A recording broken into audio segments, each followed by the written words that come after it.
नमस्कार, मैं हूँ मनविंदर। आप सभी का एमबीएन नेटवर्क पे बहुत स्वागत है। ये लोग जो खुद को पीएम मटेरियल समझते हैं, लाइक राहुल गांधी, ममता बनर्जी और भी कई नाम हैं, जो अब लेने की ज़रूरत नहीं है। इनका नज़रिया, इनकी सोच क्या है? इनका माइंडसेट क्या है? किस तरीके से देश के लिए सोचते हैं? इनकी मानसिकता देखिए, इनकी मानसिकता तुष्टीकरण से लबरेज है। इनके वोट ना खिसक जाएँ इनके हाथ से, इसलिए ये राम मंदिर के प्राण प्रतिष्ठा कार्यक्रम में नहीं जाते हैं। इनके वोट ना इनके हाथ से खिसक जाएँ, ये अपनी आँखों के सामने हिंदू महिलाओं के रेप, बलात्कार होते हुए देखते रहते हैं। उस पे चुप्पी साधे रहते हैं। राहुल गांधी न्याय यात्रा निकालते हैं, लेकिन किसके लिए न्याय कर रहे हैं? सोचने की बात है। संदेश खाली की महिलाओं के दर्द को वो इग्नोर करके और उधर से निकल आते हैं, तो काहे की उनकी न्याय यात्रा हुई? यही वो लोग हैं ना जो अपने आप को प्रधानमंत्री के रूप में देखते हैं। अपने आप को कुछ दिन पहले तक, अब तो इनके सारे सपने चकनाचूर हो चुके हैं, क्योंकि इतना कुछ सुना दिया है प्रधानमंत्री नरेंद्र मोदी ने इनको, मतलब आईना दिखा दिया है कि आप क्या चीज़ हैं। ये बात मैं इसलिए कह रही हूँ क्योंकि जब बजट सत्र चल रहा था उस दौरान उन्होंने, कहना चाहिए कि एकदम शीशा साफ करके इन्हें न इनका चेहरा दिखाया था कि आप देख लीजिए, आप क्या हैं। शायद से आप अगली बार सदन में आते भी हैं, नहीं आते हैं, ये भी देखने की बात है। ख़ैर उस पे बात करेंगे तो बात बहुत लंबी हो जाएगी। तो मैं बात कर रही थी राहुल गांधी की, जिन्होंने न्याय यात्रा निकाली, लेकिन संदेश खली की महिलाओं को उन्होंने इग्नोर कर दिया। क्यों? क्योंकि वहाँ पर हिंदू महिलाओं के साथ ज़्यादती हुई थी। उनके साथ टीएमसी के गुंडों ने ज़्यादती की थी। यही नहीं, उत्तर प्रदेश में अगर किसी दलित महिला के साथ कोई घटना हो जाती है, तो देखिए इतनी दूर बैठी मायावती ममता बनर्जी किस तरीके से छाती पीटती हैं। अच्छा, वो चाहे ममता बनर्जी हों, प्रियंका गांधी हों, लेकिन ममता दीदी के नाक के नीचे इतना सब कुछ हो गया। उनका टीएमसी का नेता ही तो है, शाहजहां शेख। उन्होंने क्या बिगाड़ दिया उसका? कुछ भी नहीं, अरेस्टिंग तक नहीं हो पाई। यानी कि उनमें इंसानियत नाम की कोई चीज़ नहीं है। उनका नाम ममता है, लेकिन उनके मन में ममता बिल्कुल भी नहीं है। लेकिन ममता दीदी, राहुल गांधी, प्रियंका गांधी, सोनिया गांधी, इवन कोई भी इंडिया अलायंस का नेता, किसी ने एक शब्द तक नहीं कहा इन संदेश खली की महिलाओं के लिए। ये वही लोग हैं जिन्हें मणिपुर की घटना पर बहुत दुःख हो रहा था। मतलब इतना दुःख हो रहा था कि इन्होंने सदन तक नहीं चलने दिया। आपको याद होगा किस तरीके से इन्होंने कई दिन तक सदन का टाइम ज़ाया किया था। अब जाकर के इस मामले में कलकत्ता हाई कोर्ट ने सख्ती दिखाई है और मैं आपको दिखाती हूँ कि कोर्ट ने क्या कहा है। कोर्ट ने कहा है कि संदेश खली की महिलाओं से यौन उत्पीड़न और ज़मीनों पर कब्ज़े के मामले में कलकत्ता हाई कोर्ट ने सख्ती दिखाई है। पहले तो हाई कोर्ट ने शेख शाहजहां के नाम को संदेश खली मामले में जोड़ने का आदेश दिया था। तो अब हाई कोर्ट ने ये स्पष्ट कर दिया है, ये साफ कर दिया है कि शेख शाहजहां को सिर्फ़ पश्चिम बंगाल की पुलिस ही नहीं, बल्कि सीबीआई और ईडी भी गिरफ्तार कर सकती है। यानी कि बड़ा सीधा-सा उन्होंने एक मैसेज दे दिया है कि अब इस पे सख्ती होगी। कलकत्ता हाई कोर्ट के मुख्य न्यायाधीश टीएस शिवगनम अध्यक्ष वाली जो पीठ है उनकी, उन्होंने उन अफ़वाहों पर भी एक टिप्पणी की है, जिसमें ये कहा है कि ये अफ़वाहें फैलाई जा रही हैं कि शेख शाहजहां के खिलाफ कार्रवाई को लेकर के कोर्ट ने स्टे ऑर्डर कर दिया है। कोर्ट ने कहा है कि अदालत ने अपने आदेश में सिर्फ ईडी अधिकारियों पर हमले की जांच के लिए बनी सीबीआई और पश्चिम बंगाल पुलिस की एसआईटी के गठन पर रोक लगाई थी, ना कि शेख शाहजहां के खिलाफ कार्रवाई पर। और बार एंड बेंच की रिपोर्ट कहती है कि कलकत्ता हाई कोर्ट के चीफ जस्टिस, उन्होंने ये पाया है कि शेख लंबे समय से फरार है, ऐसे में उसे गिरफ्तार किया जाना चाहिए।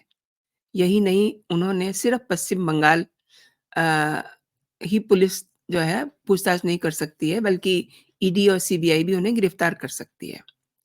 तो ये कुल मिलाकर के एक ऐसा आदेश है, जिसमें अब अ, जो स्पष्ट हो रहा है, वो ये है कि इससे इससे ममता बनर्जी पर भी एक उन्हें भी एक करारा झटका लगा है, क्योंकि वो डे 1 से उन्हें शेल्टर कर रही थी। अच्छा, आपको याद होगा कि स्मृति ईरानी ने भी ये बात कही थी कि शेख जो है, उसको सपोर्ट ममता बनर्जी कर रही हैं और कहीं न कहीं उन्होंने उसको अपने आवास पर छिपा के रखा हुआ है। उन्होंने इतनी बड़ी बात की थी, तो इसके पीछे कोई रीज़न होगा। विदाउट रीज़न तो वो भी ऐसी बात नहीं कर सकती हैं, क्योंकि वो फरार है तो कहीं तो होगा ना। इसीलिए तो अब इंटरवीन करना पड़ा है हाई कोर्ट को। अभी तक फरार है और 5 जनवरी को ईडी की टीम उत्तर 24 परगना के संदेशखली में शेख शाहजहां के परिसर पर छापे मारने के लिए गई थी। उस समय सैकड़ों लोगों ने हमला कर दिया था और उस टीम के साथ इतना बुरा हुआ था कि पूरी टीम लहूलुहान हो गई थी। कुछ तो उसमें से ऐसे भी लोग हैं जो अभी भी हॉस्पिटलाइज़्ड हैं, अपना इलाज करवा रहे हैं। अच्छा, इस बीच कई सारे महिलाओं के संगठन, डेलीगेशंस संदेशखली गए, लेकिन जिस दिन लॉकेट चटर्जी वहाँ जाती हैं, उस दिन वहाँ काफ़ी बड़ा क्लैश हुआ। लॉकेट चटर्जी को वहाँ नहीं जाने दिया गया। बीजेपी के जितने भी डेलीगेशन थे, उनको मौके पे नहीं जाने दिया गया। क्यों? क्योंकि वो वहाँ से सच्चाई निकाल के लाती। अच्छा, जो महिला संगठन थे, वो वहाँ जाते हैं। रेखा शर्मा वहाँ पहुँचती हैं। उन्होंने अपनी पूरी एक रिपोर्ट बनाई और रिपोर्ट सबमिट करी। उसके बाद ये सब चीज़ें समझ में आई कि वहाँ की महिलाओं के साथ कितनी ज़्यादती हुई है। संदेशखली में 70 से अधिक मामले यौन उत्पीड़न के सामने आ चुके हैं। अब तक सैकड़ों लोगों ने ज़मीनों पर कब्ज़े की शिकायत की है और संदेशखली में मानवाधिकार आयोग, एससी-एसटी आयोग, महिला आयोग की टीमें पहुँच चुकी हैं। इन्होंने अपनी रिपोर्ट भी दी है और जो नेता प्रतिपक्ष हैं, शुभेंदु अधिकारी, वो भी संदेशखली का दौरा कर चुके हैं और पश्चिम बंगाल की टीएमसी किस तरीके से काम करती है, किस तरीके से डरा-धमका करके वोट हासिल करती है, उसका नमूना मैं आपको दिखाती हूँ। टीएमसी नेता हैं जतिलेश्वर मंडल, उनका एक वीडियो बड़ा वायरल हो रहा है। आप पहले इस उसको देखिए, फिर आपको आइडिया होगा कि किस कदर वहाँ अ, गुंडागर्दी का आलम है। পঞ্চায়েত আমাদের, পঞ্চায়েত সমিতি আমাদের, জেলা পরিষদ আমাদের, বিধানসভা আমাদের, চারখানা জায়গা আমাদের। তো কোনো জায়গায় কোনো থল পাচ্ছে পারবে না। থানা পুলিশকে একবারে হাড়গুড় ছাড়িয়ে দেবো। ভদ্রভাবে যা বলছি শোন, তুই ভোট দিস আর না দিস, তুই ঘর থেকে বেরোবি না। এই কথাটা এখনই মেনে দিতে হবে। একটা একটা রাউন্ড বলে দিতে হবে। কানে তার গুরু যেমন মন্ত্র দেয় ফুসফুস করে, একদম ঠিক। देख रहे हैं किस कदर मतलब धमका रहे हैं और ये क्या कह रहे हैं कि मतदाताओं के ये हाथ कट काट देंगे, हड्डियाँ तोड़ने की धमकी दे रहे हैं और ये जो वीडियो अभी मैंने आपके साथ शेयर किया है, ये बीरभूम जिले का है, जहाँ पर मयूरेश्वर पंचायत समिति का उपाध्यक्ष और टीएमसी नेता ये जो अभी बोल रहे थे, जतिलेश्वर मंडल, टीएमसी के खिलाफ बोलने वाले या पार्टी के खिलाफ प्रचार करने वालों के हाथ काटने की धमकी दे रहे हैं। मतलब ये बंगला में बोल रहे थे, इसलिए मैं आपको बता रही हूँ कि ये क्या बोल रहे हैं। ये वीडियो वैसे तो 25 फरवरी का बताया जा रहा है, जिसमें वो बोल रहा है कि जिला परिषद, ग्राम पंचायत और पंचायत समिति, विधानसभा सभी पर टीएमसी का कब्ज़ा है। यानी कि मतलब पूरी फुल गुंडागर्दी। और केंद्रीय बल वो कह रहे हैं कि हर समय उनकी रक्षा नहीं करेंगे, लेकिन रक्षा करेंगे तो टीएमसी के लोग। अगर आप खिलाफत करेंगे, तो उसको ये छोड़ेंगे नहीं। और ये कह रहे हैं कि केंद्रीय बल तुम्हारे बाप के पालतू नहीं है, वो चुनाव के बाद चले जाएँगे, कोई नहीं रहेगा, ग्राम पंचायत, पंचायत समिति, जिला परिषद, विधानसभा सब कुछ हमारा है। ये चारों हमारे हैं, वहाँ से किसी को कोई लाभ नहीं मिलेगा। पुलिस थाना हो, कोर्ट हो, कहाँ जाओगे? तुम्हारी हड्डियाँ तुड़वा देंगे। और मैं आपको फिर से सुनाती हूँ ये पोर्शन जो है। ভোট দিবি না, কিন্তু আমাদের বিরুদ্ধে অপপ্রচার করবি না, আমাদের বিরুদ্ধে অপপ্রচার করবি না, তাহলে একদম হাত কেটে নেবো, See what a একদম তোর হাত কেটে disgusting নেবো। things. তুই আমাদের নেত্রী, তোর বইয়ের ভাতা লিখিস, তোর বাবার বার্ধক্য ভাতা লিখিস, তারা চাল খেয়েছিস, তারা জমির টাকা লিখিস, সব লিখিস, আর ভোট কেন্দ্র দিকে মারবি, ছেড়ে কথাই কইবো না। तो पूरी तरह से एक कहिए कि ममता दीदी का स्टेट जो है वहाँ फुल गुंडागर्दी चल रही है। अच्छा वो कह रहे हैं कि अगर हमें वोट दें या ना दें लेकिन अपने घर से बाहर ना निकलें। जितना भी हो सके इस गुरु मंत्र को अपने लोगों के कानों में डाल दें। और वो ये कह रहे हैं कि अगर मतलब मतदाताओं को अगर धोखा देने की सोच रहे हैं ना, तो तुम्हें घर से बाहर निकलने की ज़रूरत नहीं है। घर पर ही रहो, वोट देने की ज़रूरत नहीं है, वोट बिल्कुल मत डालो। लेकिन उनके खिलाफ मतलब टीएमसी के खिलाफ कोई नेगेटिव चीज़ मत बोलना। अगर बोला, तो तुम्हारे हाथ काट दिए जाएँगे। पक्का तुम्हारे हाथ काट देंगे। तुम हमारे नेता यानी कि ममता बनर्जी, उनका नाम ले रहे हैं, से अपनी पत्नी के नाम पे भत्ता ले रहे हो और गाली भी दे रहे हैं। देखिए उनको उनको गालियाँ दे रहे हैं और वृद्धावस्था पेंशन ले रहे हैं, चावल ले रहे हो, ज़मीन का पैसा ले रहे हो, सब कुछ ले रहे हो, तो फिर वोट दूसरे को क्यों दे रहे हो?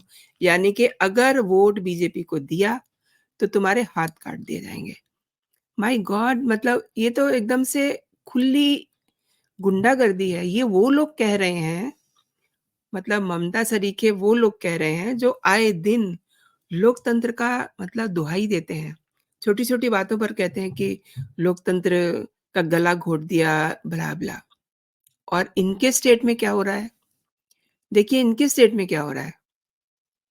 ये वो लोग हैं जो अपने आप को पीएम मटेरियल समझते हैं और इनके कारनामे देखिए ये कभी गलती से अगर ये ऐसे लोग पीएम अपने आप को कह रहे हैं तो प्रधानमंत्री बन जाएँगे, तो ये तो पूरे देश में इसी तरीके के काम करवाएँगे, जिस तरीके के संदेश खली में करवा रहे हैं। हालाँकि 0% भी इनका उम्मीद नहीं है कि ये कभी उस लाइन में भी खड़े हो जाएँ। मंत्री बनना तो बहुत दूर की बात है। किस तरीके की ममता दीदी अपने स्टेट में गुंडागर्दी करवा रही हैं। मतलब सोच के ये वीडियो देख कर के कोई भी आदमी काँप जाएगा। और ये जो धमकी दे रहा है, ऐसी ही धमकी शेख भी दिया करता था, जिसने वो करके दिखा दिया, आज तक फरार है और जिसमें कोर्ट को इंटरवीन करना पड़ा है। अब देखने की बात ये है, कोर्ट ने तो कह दिया कि हाँ, ठीक है, आपको केवल बंगाल पुलिस जो है, वो ही नहीं, आपको ईडी और सीबीआई भी गिरफ्तार कर सकती है। लेकिन कैसे? कैसे मतलब वो किसी के हत्थे चढ़ेगा तभी ना। और अगर ममता दीदी को ज़रा भी शर्म हो, उन महिलाओं से ज़रा भी वो कनेक्ट करती हों, जिनका सब कुछ लूट गया, जिनकी ज़मीनें लूट गईं, जो अपने दूध-मुहे बच्चे को छोड़ कर के उन गुंडों के साथ रात भर उनकी ज़बरदस्ती सहन करती थी। उनके लिए ज़रा भी दर्द हो, तो वो इस शेख को कोर्ट के सामने प्रस्तुत कर सकती हैं। और ईडी और सीबीआई के लिए कहा तो गया है, लेकिन आई आई डोंट थिंक अगर ममता दीदी का उन पर हाथ है, तो फिर तो बड़ी मशक्कत करनी पड़ेगी सीबीआई को भी और ईडी को भी। देखिए, नामुमकिन कुछ भी नहीं है और जिस तरीके से इस समय मोदी और शाह बड़े और कड़े फैसले ले रहे हैं ना, ऐसे में कहीं ममता दीदी को और बड़ा झटका ना लग जाए, ये तो कोर्ट का झटका है। लेकिन अगर कहीं उनको सेंटर से कोई बड़ा झटका लग गया, तो फिर वो आगे से कभी स्टैंड नहीं हो पाएँगी। इलेक्शन सिर पे है और फिर भी उनको ये नहीं लग रहा कि वो उन महिलाओं का दर्द सुने जा कर के एक बार भी उन्होंने कोई स्टेटमेंट नहीं दिया। और मतलब मैं हैरान हूँ कि एक बार भी प्रियंका गांधी वाड्रा और सोनिया गांधी ने एक लाइन तक नहीं लिखी। किसी किसी सोशल प्लेटफ़ॉर्म पे उनकी एक लाइन तक नहीं आई। मुँह से बोलने की बात तो बहुत दूर की है। इन लोगों को ये लगता है कि हम हिंदू महिलाओं के लिए कुछ बोलेंगे, तो शायद हमारे जो बाकी के वोट हैं वो तो सब निकल जाएँगे और इन्हें ये नहीं पता कि इस बार ये वैसे ही साफ होने वाले हैं। जो इनके चाल-चलन दिखाई दे रहे हैं, जिस तरीके से ये कनेक्ट कर रहे हैं आम जन से, उससे नहीं लग रहा कि इनके हाथ बिल्कुल खाली हैं। इन्हें भी पता इन्हें भी है कि इन्हें कुछ नहीं मिलने वाला। इसीलिए इसीलिए तो राहुल गांधी अब गायब हो गए हैं फिर से। प्रवचन देने गए हैं कैम्ब्रिज यूनिवर्सिटी में और अपने देश में क्या हो रहा है इन्हें ज़रा भी चिंता नहीं। इनकी पार्टी में क्या हो रहा है, इन्हें ज़रा भी चिंता नहीं है। तो दोस्तों आपने मेरे साथ ये पूरा वीडियो देखा। आपका बहुत-बहुत धन्यवाद और एक बात कहना चाहूँगी अगर आप मेरे कंटेंट पसंद कर रहे हैं, आपको मेरे वीडियो पसंद आ रहे हैं तो इन्हें आप शेयर कीजिए, इन्हें लाइक ज़रूर कर दीजिए और जो बेल आइकन है उसे ज़रूर दबा दें ताकि मेरे सभी नोटिफ़िकेशन आपको सबसे पहले मिलें।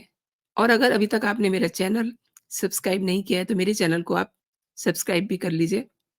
अभी के लिए इतना ही दोस्तों, आप अपना और अपनों का ख़्याल रखिए, खुश रहिए, स्वस्थ रहिए। जय हिंद, जय भारत।